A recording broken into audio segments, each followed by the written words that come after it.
Krrish 4 writer प्रतिमा रतवानी, anchor Nitin Dahiya. अकेली माँ की कहानी। हेलो दोस्तों, मैं नितिन आपका स्वागत करता हूँ बॉलीग्रैड स्टूडियोज में। 70 साल की एक माँ रहती है बिल्कुल अकेली।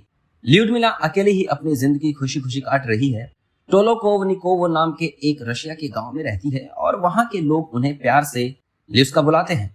उनके दिन की शुरुआत सुबह 4 बजे होती है। वो सुबह सुबह पानी और आग जलाने के लिए लकड़ी लेने जाती है। आते ही सबसे पहले वो घर पर चाय रखती है और अपने दिन की शुरुआत कर लेती है। ये वो 7 दिन करती है और किसी भी दिन इस काम में उसकी छुट्टी नहीं होती। उसे लकड़ी इसीलिए लेने जाना पड़ता है क्योंकि गांव में कभी कभी इलेक्ट्रिसिटी चली जाती है, तो घर में रोशनी और गर्माहट करने के लिए वो पहले ही तैयारी कर चुकी होती है। उसकी बेटी और पोता दोनों ही गांव के बाहर रहते हैं और महीने में 2 बार मिलने आया करते हैं। बहुत बार उसे बोला गया है कि वो शहर चल ले, मगर ल्यूस्का मानती ही नहीं।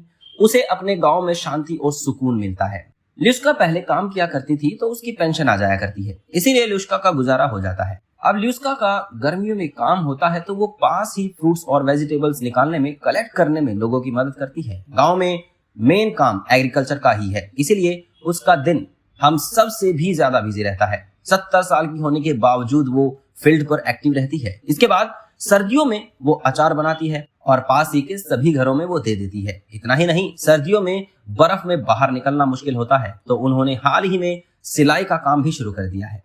अपने पेंशन से कुछ पैसा बचाकर ल्यूस्का ने एक सिलाई मशीन ले ली है और अब वो सिलाई का काम भी देखती है। ल्यूस्का को लोग मास्टर कहते हैं और उससे हर चीज के बारे में डिस्कस भी करते हैं। जब ल्यूस्का की तबीयत खराब होती है तो वो खुद का ध्यान खुद ही रख लेती है। यहाँ तक कि गांव में कोई प्रॉपर फैसिलिटी ना होने की वजह से वो इंजेक्शन भी लगाना जानती है। वैसे ये नया नहीं है क्योंकि वो नर्स भी रह चुकी है, इसीलिए ये काम उन्हें आता है। ल्यूस्का की चॉइस है इस गांव में रहना। उसकी बेटी कई बार उन्हें कहती है कि शिफ्ट होने के लिए, मगर गांव वालों के हिसाब से हमेशा ही ल्यूस्का उसे प्यार से समझाकर बात खत्म कर देती है। पूरा गांव इस 70 साल की औरत को जानता है और उसकी जिंदा दिली का उदाहरण भी देता है। तो बस क्रिश 4 में ऐसा ही कैरेक्टर हमें रेखा का देखने को मिल सकता है। तब तक अगर आपको हमारा ये वीडियो पसंद आया हो तो इसे लाइक और शेयर करें। सब्सक्राइब करें बॉलीग्रैड स्टूडियोज को। डिस्क्रिप्शन बॉक्स में दिए गए लिंक पर क्लिक करें और हमारे साथ काम करने के लिए जुड़ जाइए। धन्यवाद।